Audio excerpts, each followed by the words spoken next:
sa, ta, na, sa, ta, sa, ta,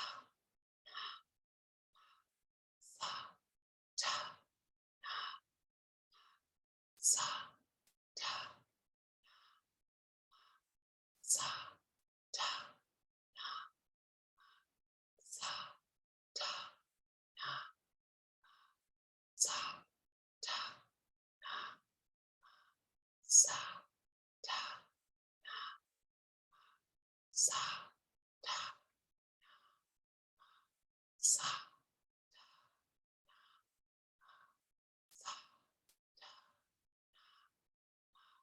sa, sa, sa, sa,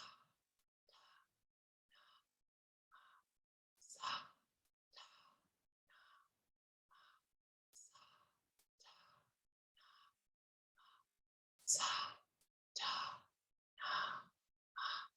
sa, sa, ta.